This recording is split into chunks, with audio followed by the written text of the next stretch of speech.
Hello everyone, the Kentucky Patriot here. We'd made a video similar to this 2 or 3 years ago about the top 5 guns that everybody should own or whatever. And it was kind of a lighthearted, just kind of a fun. I even had a Mac 10 in it just for laughs. And sorry, it's my dog over there scratching around. She's getting ready for bed. But this is a really going to be a more serious video, a more serious tone. I don't want to sound like an alarmist, but as we see things unfolding, everything from natural disasters, everything that happened a few years ago, like Hurricane Katrina. Well, I've talked to New York prepper. We've really talked a lot about prepping. So I kind of want to do this video more of a when the stuff hits the fan, when things begin to go south, whether like I said, it's a natural disaster or anything can happen, and we want to certainly be prepared. So in order to defend your family, your life, maybe for survival, whatever the case may be, I'm going to kind of do this video, and this is my personal 5 guns for when the stuff hits the fan that everybody really needs to have. If you don't have these, I know people say, well, use what you got. I do understand that. I know money's tight, but you need to kind of look ahead and just kind of prep and think and be prepared. I think it'll serve you well in the long run. Plus, it's always good to have. You can always barter and trade items, and you never know what situation you might find yourself in. But I think everybody will probably agree with this. First and foremost, you definitely need a shotgun. And shotguns are like cars. They are so personable. They're customizable. They are length of barrel, collapsible stocks, sights, makes, models. Literally has to be the most versatile gun there is in any situation. Literally, a shotgun is good for everything from hunting to home defense. Even the shells you can get. You can get bird shot, small bird shot to hunt small game, birds of course. To larger shot for turkey loads. You can then go on up to buckshot and slugs for larger game. So whether it's for defense, survival, hunting, whatever the case may be, I certainly recommend a 12 gauge or 20 gauge. Like I said, I understand there's other gauges, 28 gauge, 10 gauge, 410, several different options.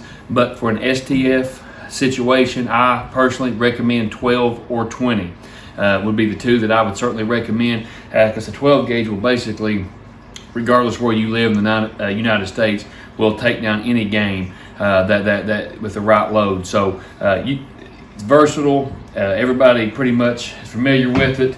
Ammo is very available, easy to operate, easy to clean, easy to maintain. Like I said, you get synthetic stocks, walnut stocks. You literally can even put scopes on there. Some people do. You can really customize this. You can really do about anything with a shotgun. So not only for sport, I certainly recommend a 12 or 20 gauge, number 1 on my list for STF situations.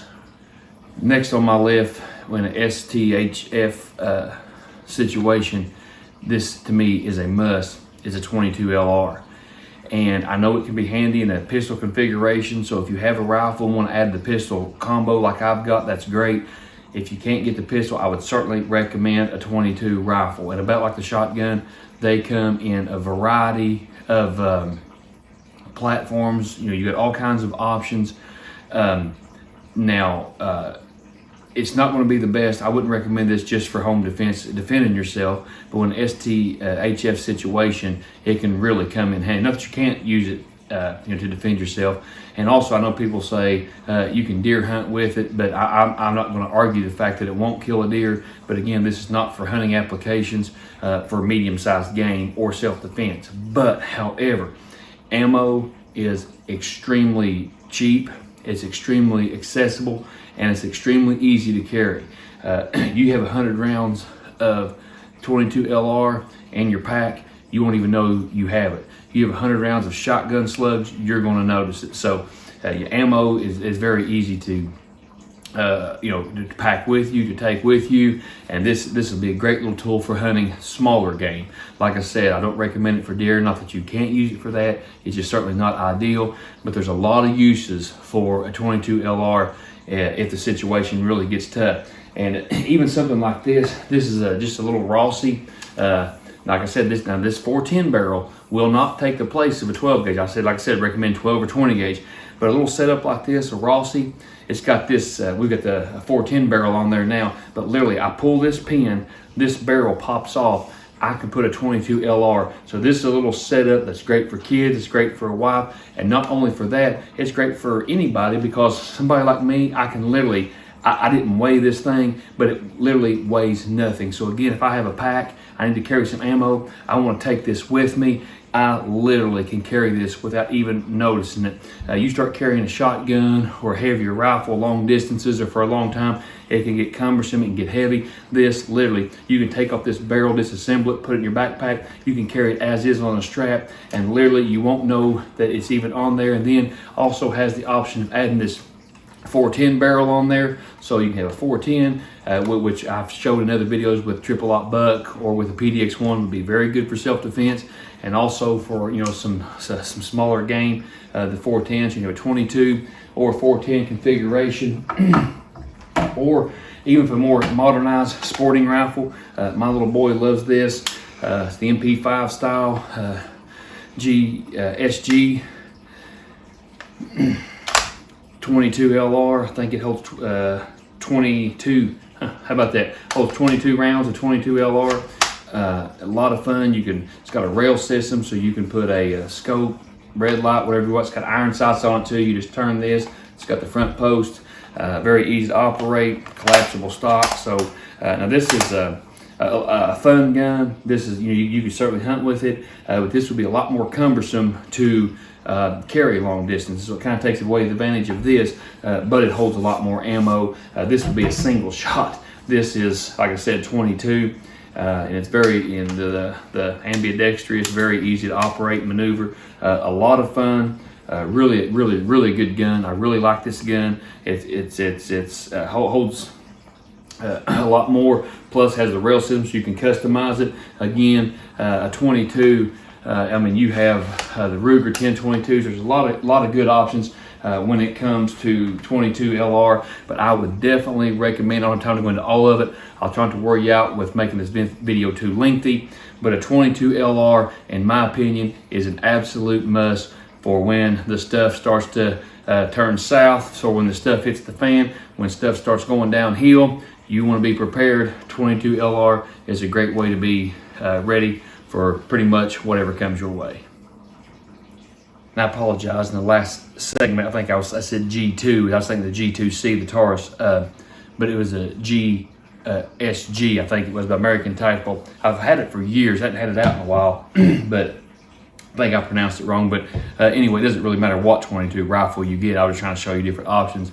I would just recommending a 22 LR. Number 3 on our list is a revolver. Now this one may not apply as much to you depending on where you live.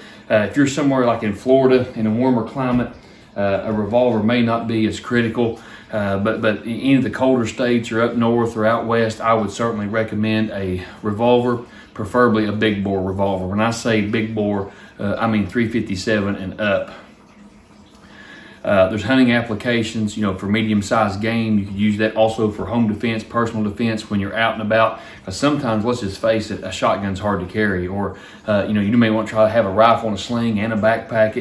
With this, you can get a pretty good holster for it. Now, we're not trying to conceal this. We're not talking about everyday carry. We're talking for, when the stuff hits the fan situation. So if you want to get out and go and really have something like this on your hip, you can have a big leather holster, whatever the case may be, you can have something comfortable. It's a little heavier, but still your arms are free. If you got a backpack on or whatever the case may be, you need to get out and move around, this will go with you and still also have a lot of firepower. This is good for home defense. This would be good for, like I said, being out. If you had to climb or whatever, your hands are free, you don't have to worry about a sling or anything. You can do whatever you need to do and still have a lot of firepower that's easy to operate. Very little to no training. Pretty much everybody knows how to operate and use a revolver. If not, you need to learn really quick.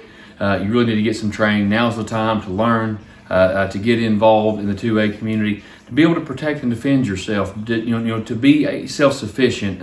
I think as a society we've become too lenient on the government, too lenient on law enforcement, too lenient, and I support, I back the blue, absolutely. I support law enforcement, but we can't be everywhere all the time. If the grid goes down or something, you can't get a hold, like in Hurricane Katrina again. I keep bringing that up, but there was no 911, there was no dispatch. So people need to be self-sufficient, self-sustaining, with food, with defense, with being able to protect ourselves, defend ourselves, feed ourselves. It's good to have friends and neighbors and rely on one another, but we need to learn to be a little more self-sufficient. So, like I said, when you can't pick up the phone and dial 911, having a big bore revolver, I think will really be beneficial to you, and I think would definitely make the list of the top 5. The next on our list is what I consider a hunting rifle. Again, not that you can't hunt with a 22 LR or something, but I would definitely recommend a hunting rifle. And again, when I say hunting rifle, I mean a bolt action, something that you're going to hunt a deer or actually have longer range shots. And when I'm saying hunting rifle, I am not talking about what just what you do for sport. Or if you like hunting deer with a 45-70, I'm only talking about for when SHTF situation. I would not recommend something like a 45-70. The reason being is distance. Okay, you want something that'll really reach out there, because basically, for closer distance, your shotgun will cover closer distances. I mean something like if you need that long shot, something like a 3, 4, 5, 6, 7, 800 yard shot, you need a hunting rifle. The good news is this isn't the most beautiful rifle. This isn't the most, this by far isn't the most expensive rifle I have, but something like this Mosin Nagant, depends on where you're from, how you pronounce it. Now it's heavy, so you don't want to carry it all day, but to have at your house, to have with you in your vehicle or something, or if you're traveling, let me tell you something. This is no frills. This is just very simple. Just your typical bolt action, easy to operate. You've got your iron sights. This thing, even though I wear glasses, or supposed to, my eyes aren't the best in the world. This makes shooting at distances a dream, even without a scope. You've got your sights here to raise, and these are deadly accurate. This big long barrel, these are really good. In the 7.62 by 54R, we were blessed to get to do a video with Paul Harrell, and if you've seen that video, I shot through a gigantic hardwood tree. And the ARs wasn't going through small trees. The 45s and the 9mm wasn't going through small trees. Of course, a shotgun wasn't going through. This thing went through a gigantic tree with enough power to bust a water jug. So let me tell you, this will reach out there and get them. And the good thing about these is they're very inexpensive. You don't have to spend thousands of dollars for a precision rifle. This right here is fantastic. They're available. The 7.62 by 54R is a fantastic round. And again, you got to use what you got. You got to use what you have available. If you've got a 30-06, if you've got a 270, 243, any of those will work. But I would definitely want a rifle that'll reach out there. Again, I love the 45-70. Nothing wrong with the 45-70. They're cool. But for this type of situation, I want a high-powered rifle with a long range capability. So if you need to make a long range shot, you need to reach out there and touch someone, you can do that with this and take care of any problems you may have. And also this will be very good for hunting. And like I said, not a lot of money in this, but you can have different rifles. As you well know, hunting rifles, we can get some fantastic scopes, and a hunting rifle is definitely on the list. And I would also shy away from smaller, type rifles. If you've got extra, that's fine. If you only get one, like I said, I'd stay away from the 22 Magnum, the 17 HMR. Not that they don't have their place, but again, when we're talking about a life and death situation, when you need to make long range shots, when you need to bring down a deer, or whatever the case may be, to feed your family, bigger rifle, longer barrel, reach out there. Like I said, it's got its place here. You wouldn't want to carry this all day. Believe me, if you never had one of these, you don't know what I'm talking about. But they are basically like a center block. They weigh a ton, but the good thing is if you run out of ammo with this, you can absolutely use this as a weapon. It's actually got a bayonet that comes with it. They're fantastic battle rifles. Absolutely love them, and everything you need to disassemble this comes, there's pieces that comes, it disassembles, everything's attached to this rifle. So this is a one-stop shop right here. And like I said, they're cheap. A lot of people scoff at the Mosins. I don't understand why. I absolutely love them. And you can get a bunch of these and arm several people and not break the bank. So definitely a good hunting rifle, would certainly make this list. Last, certainly not least, and this should come as no surprise to anyone, is a battle rifle. You absolutely need a fighting rifle. I should clarify, I called the last one a battle rifle too. The Mosin was used in wartime. I understand that, but this is more of a fighting style that you can carry. You can put on a sling that's lightweight, your AR, AK platform, something to that effect. They're so customizable. You see me with all these lasers, with all these flashlights, with all these holographic scopes, with all these red dots on this rail system. It's interchangeable. The stock's collapsible. This one's in 5.56. You can get it in different platforms, but the 5.56 has basically no recoil. Very easy to operate. Anybody can handle one of these. 30-round mag. This will be great for self-defense. For small game, and I know it's not the ideal cartridge for a deer, but a lot of people deer hunt with these with no problem, so this is an absolute must. Of course, when I said this would come as no surprise, probably to some of you that's watched this channel probably are surprised, or maybe a little bit surprised that I did not say a 1911, because if you've watched this channel, you know the 1911 is my all-time favorite gun. If we're talking about guns, if we're shooting guns, if we're holding guns, if we're just everything about a 1911 I absolutely love. But again, I'm not talking about the range, I'm not talking about anything other than these type situations. And what you don't understand is this is a two-way, my channel's two-way, because see, you see me and I see you, and I already see some of you up there going, two world wars, two world wars. Hey, I get it, I see you. I know some of you are typing two world wars. I understand, I get it. But what I'm saying is, if you know 1911s and you love 1911s like I do, you have to understand they're bigger, and they're usually single stack. And again, if you have 1911s, great. But I'm talking about 5 guns that is a must-have. And like I said, I would go for the bigger bore revolver if it was me in an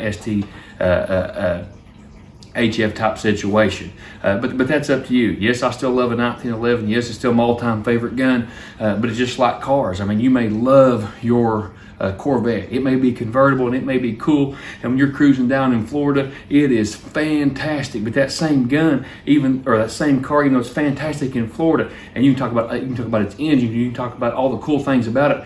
It's not going to be as cool in Montana when there's 2 feet of snow. So again, I think every gun has its pros and cons. That's why the 1911 did not make this list, but absolute an AR-15 would. The reason I like, now you can get these in AR-10s, your 308, whatever the case may be. The reason I personally specifically like the 5.56, if you still got a lot of firepower without any weight hardly at all. And what I mean by that, again, if you want to take 100 rounds of 5.56, it's not going to be the end of the world. You want to have a 30-round mag with an extra 30-round mag and take 100 rounds with you. It's not going to be burdensome. Now, that Mosin Nagant, if I took 100 rounds of it and then try to take 2 magazines, which it doesn't have, which that'd be another 60 rounds, this magazine, 100 rounds, no problem. So, 308 or something would also serve you well, but they're just going to be heavier and bigger. So I'm just talking about a fighting rifle for home defense, for CQB, for close quarters. And I know these will reach out there too, but still, I would absolutely, positively, my top 5 list would absolutely have to have a fighting style rifle. Like I said, AKs work really well too. And I know an AK will also kill a deer. I know you can also use it for hunting, but I had other options for that, like my hunting rifle, or even a shotgun maybe for the slugs. A great deer gun for close quarters, 100 yards in, fantastic. But this would be more for anti-personnel to protect you and your family, and you can really do wonders with this with very little training, very easy to operate, very reliable. So that's my top 5. Let me know what you think. And I know a lot of you guys have a lot of experience. A lot of you guys are preppers. A lot of you guys have shot a lot of different guns. What's your top 5? What did I miss? What do you think should be on there? Did I hit the nail on the head in your opinion? And if you think I left something out or something I was taking into consideration, let me know. I mean, a lot of you guys have a great wealth of knowledge. You have a lot of experience, and let's put our collective thoughts together and help one another here. And it's a whole nother video for a whole nother time, but I've been having some problems with my channel here, people not getting notifications, people not being able to comment. I've been getting demonetized. I'm not trying to sing hard luck stories, but some things are, you just never know. I don't know about the future on here. I'm gonna go as long as I possibly can, but if something happens, you wake up tomorrow and my channel is gone, you can find me on the Reloaders Network. I'll leave a link in the description below. My buddy Loads of Bacon, he's in charge, he runs it. Fantastic guy. It's freedom, liberty over there. So if you can't find me here any longer, you can also find me on Facebook at the Kentucky Patriot. May God bless you. What's your top 5? Let me know. I wish you and yours the very best in these trying times and these dark days. We're going to be all right. We're going to be tough. American people's tough. You're patriots. May God bless you and yours. Keep your chin up. Wish you the very best. The Kentucky Patriot signing off.